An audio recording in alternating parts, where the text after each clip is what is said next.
이야기는요, 과감한 변신을 택한 한 기업에 대한 이야기입니다. 안정적이긴 한데, 성장의 멈춘 개를 버리고요. 위험하지만 폭발적인 가능성이 있는 새로운 길로 뛰어든 현우산업.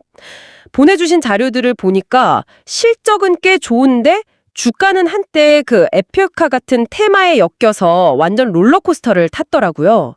그래서 오늘 저희가 던져야 할 질문은 아주 명확합니다. 이 도박 과연 성공하고 있는 걸까? 그리고 현우산업의 현재 주가와 미래, 그 끝에는 과연 뭐가 기다리고 있을까? 이 질문에 대한 답을 한번 같이 찾아보시죠. 네, 오늘 분석 자료가 아주 흥미롭습니다. 현우산업의 속살을 들여다볼 수 있는 기업 분석 보고서가 있고요. 또 아주 뜨끈뜨끈한 최신 실적 자료, 그리고 이 회사의 운명과도 같은 고객사죠. LG전자의 전장사업 현황을 다룬 기사들이 있습니다. 여기에 이제 글로벌 자동차 부품 시장의 큰 흐름까지 짚어주는 산업 동향 보고서를 더해서 현우산업의 진짜 가치가 어디에 있는지 한번 입체적으로 파헤쳐 보겠습니다. 좋습니다. 그럼 현우산업이라는 배가 항해하는 그 바다부터 한번 살펴보죠. 1987년에 설립된 인쇄회로 기판 PCB 전문 기업. PCB라면 보통 저희가 컴퓨터나 스마트폰 뜯었을 때 보이는 그 복잡한 녹색 판, 그거 말하는 거죠? 맞습니다. 모든 전자 부품들을 싹 연결해서 피가 돌게 하는 뭐랄까 신경망이나 혈관 같은 그런 핵심 부품이죠. 현우산업은 이 PCB를 크게 두 종류 만들었어요. 하나는 TV 같은 디스플레이에 들어가는 거, 다른 하나는 자동차 전장, 그러니까 자동차의 전자장비에 들어가는 거였죠. 그런데 최근 몇 년 사이에 이 회사가 아주 중요한 결단을 내립니다. 바로 그 지점이 오늘 이야기의 시작점인 것 같네요.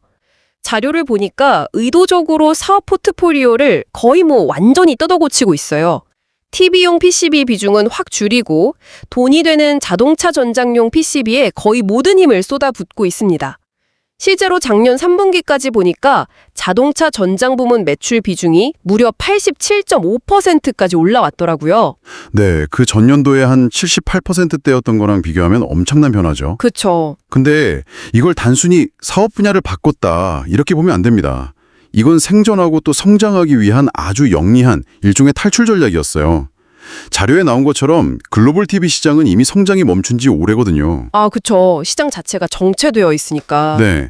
게다가 가격 경쟁이 정말 치열합니다. 특히 중국 업체들이 워낙 낮은 가격으로 밀고 들어오면서 거의 피 튀기는 전쟁터가 됐죠.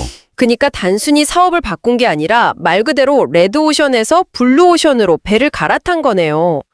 아무리 수영을 잘해도 물반 고기반인 좁은 데서 싸우는 거랑 이제 막 열리는 넓은 바다로 나가는 건 완전 다른 이야기잖아요. 정확합니다. 자동차 전장차 시장은 전기차 그리고 자율주행이라는 아주 거대한 파도를 타고 폭발적으로 성장하고 있거든요. 경쟁은 극심하고 이익도 별로 안 남는 시장, 거기서 벗어나서 성장성이 높고 또 기술력이 필요한 고부가 가치 시장으로 체질 자체를 바꾸고 있는 겁니다. 이게 현우산업의 첫 번째 핵심 변화라고 볼 수 있죠. 자, 그럼 과감한 전략이 실제 성과로 이어졌는지가 가장 중요하겠죠.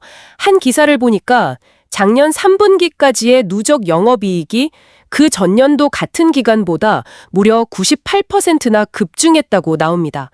이 실적이 발표된 날 주가가 하루 만에 20% 넘게 폭등하기도 했고요.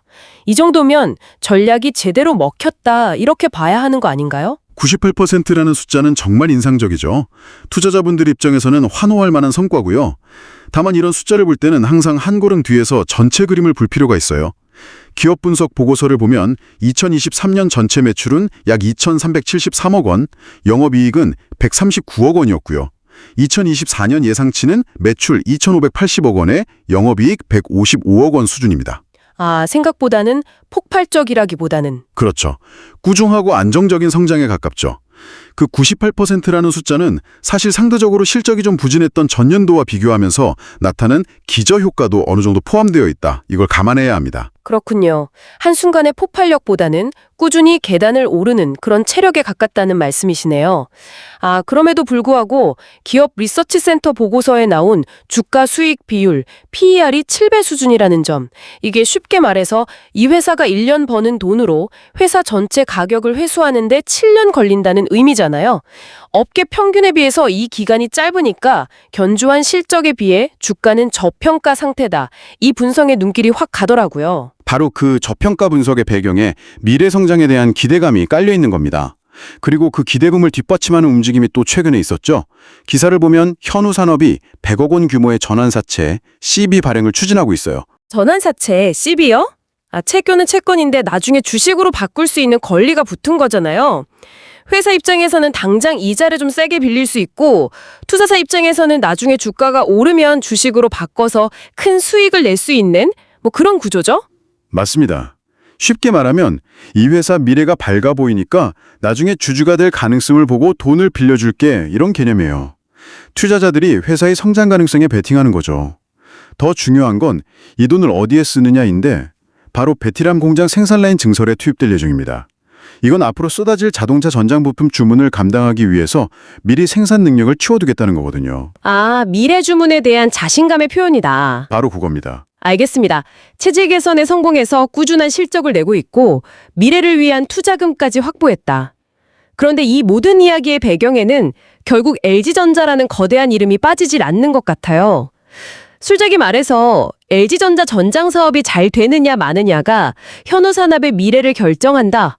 이렇게 봐도 과언이 아니겠죠? 과언이 아닙니다. 그게 현실이죠. LG전자 전장사업본부의 누적 수주 잔고가 100조 원에 달한다는 기사가 여러 건 있습니다. 이건 앞으로 수년간 먹고 살 걱정은 없다는 뜻이고요. 부품을 공급하는 현우산업에게는 이보다 더 확실한 보증수표는 없는 겁니다. 게다가 LG는 세계 10대 완성차 업체 중에 8곳을 고객으로 두고 있을 만큼 이 시장에서 신뢰가 아주 두터워요. 잠깐만요. 그 부분은 좀 이해가 전 안 되는데요. 결국 전장 사업의 가장 큰 성장 스토리는 전기차에서 나오는 거 아니었나요? 그런데 다른 기사를 보면 전기차 캐즘, 그러니까 수요가 주춤하면서 LG랑 마그나가 합작해서 만든 전기차 부품 회사, 그 LG 마그나가 엄청난 적자를 보고 있다고 나와요. 작년 3분기까지 누적 순손실만 1,000억 원이 넘어요. 이건 현우산업 입장에서는 미래의 가장 큰 고객이 흔들리는 것처럼 보이는 게 당연한데 정말 괜찮은 건가요? 바로 그 지점이 이번 분석의 하이라이트입니다. 아주 날카로운 질문이세요. 말씀하신 대로 전기차 시장의 단기적인 둔화는 분명한 리스크입니다. LG 마그나의 적자도 사실이고요. 하지만 LG전자 전장사업 전체 포트폴리오를 현미경으로 들여다보면 이야기가 완전히 달라집니다. 포트폴리오요? 네. 그 100조 원짜리 수주 잔고를 해부해 보면요. 전기차 파워트레인 부품 비중은 약 25% 정도입니다. 가장 큰 비중을 차지하는 건 따로 있어요. 바로 차량용 인포테인먼트, IVI 시스템인데 이게 무려 60%에 달합니다. 그건 전혀 생각 못했네요. 다들 전기차 하니까 LG 전장 사업의 핵심도 당연히 그쪽일 거라고 생각했는데 진짜 주인공은 운전하면서 음악 듣고 길 찾는 그 인포테인먼트였군요. 와, 마치 영화에서 조연인 줄 알았던 배우가 사실은 모든 사건의 열쇠를 준 인물이었던 것처럼요. 정확한 비유입니다. 전기차 판매는 좀 주춤할 수 있어도요. 자동차 내부가 바퀴 달린 스마트폰이나 생활 공간으로 진화하는 큰 흐름은 절대 변하지 않거든요. 화려한 디스플레이랑 똑똑한 인포테인먼트 시스템은 이제 전기차뿐만 아니라 내연기관차, 하이브리드 차에도 기본으로 탑재되고 있습니다.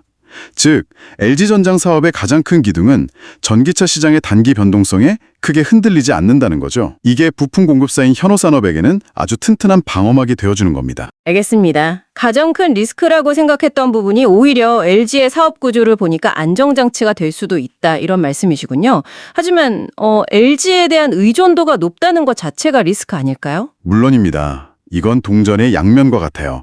LG라는 배를 탄 건 최고의 선택이지만 이건 어떻게 보면 타이타닉호의 1등석 티켓과도 같습니다. 배가 순항할 땐 누구보다 화려하지만 만약에 배가 빙산에 부딪히면 구명보트는 따라가는 거죠. 이 높은 의존도가 현우산업의 가장 큰 기회이자 또 가장 큰 아킬레스건인 셈입니다.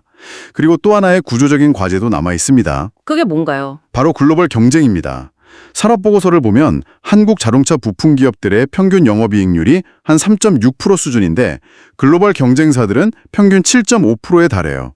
미래를 위한 R&D 투자 비중도 우리는 3.9%인데 그들은 4.7%를 씁니다. 현우산업이 국내에서는 훌륭한 성과를 내고 있지만 이건 마치 동네 챔피언이 월드컵에 나간 것과 같아요. 글로벌 부품사들은 우리보다 2배 넘게 돈을 벌어서 그만큼 더 많은 돈을 미래 기술에 쏟아붓고 있다는 뜻이죠. LG라는 든든한 코치가 있어도 결국 경기장에서는 혼자 싸워야 하는 겁니다. 알겠습니다. 그럼 지금까지 나온 조각들을 한번 맞춰보죠. 한쪽에는 전장 사업 집중과 백조 수주 LG라는 아주 강력한 성장 엔진이 있고, 다른 한쪽에는 특정 고객사 의존도와 글로벌 경쟁 심화라는 브레이크가 걸려있는 그런 형국이네요. 네. 거기에 기업 분석 보고서에서 리스크 요인으로 꼽은 신규 사업 부재라는 점도 생각해 볼 필요가 있습니다. 지금의 선택과 집중 전략이 현재로서는 최선의 답이지만 5년, 10년 뒤를 생각하면 또 다른 성장 동력을 찾아야 할 시점이 올 수 있다는 의미죠. 결국 청취자분의 질문으로 돌아오게 되네요. 현우산업의 주가가 왜 그렇게 변동성이 컸을까? 바로 이 강력한 기회 요인이랑 만만치 않은 리스크 요인들이 팽팽하게 줄다리기를 하고 있었기 때문이군요. PER 7배라는 저평가 분석도 있지만 시장은 이 불안한 줄다리기의 긴장감까지 함께 가격에 반영하고 있었던 셈입니다. 맞습니다. 정리하자면 현우산업은 성장하는 산업의 파도를 아주 영리하게 타고 있는 견실한 기업입니다. 전략도 좋고 실행력도 증명했죠. 다만 그 성장의 과실을 온전히 누리기 위해서는 전방 산업의 변화와 글로벌 경쟁이라는 더 큰 파도를 계속해서 넘어야만 하는 그런 상황에 놓여 있습니다. 오늘 분석을 통해 현우산업이라는 기업의 강점과 약점, 기회와 위협을 입체적으로 살펴봤습니다. 마지막으로 이 모든 분석을 바탕으로 청취자분께서 계속 생각해 보시면 좋을 질문을 하나 던져드리고 싶습니다. 여러 자료에서 공통적으로 미래 자동차의 핵심은 소프트웨어 중심 자동차, 즉 SDV로의 전환이라고 말합니다.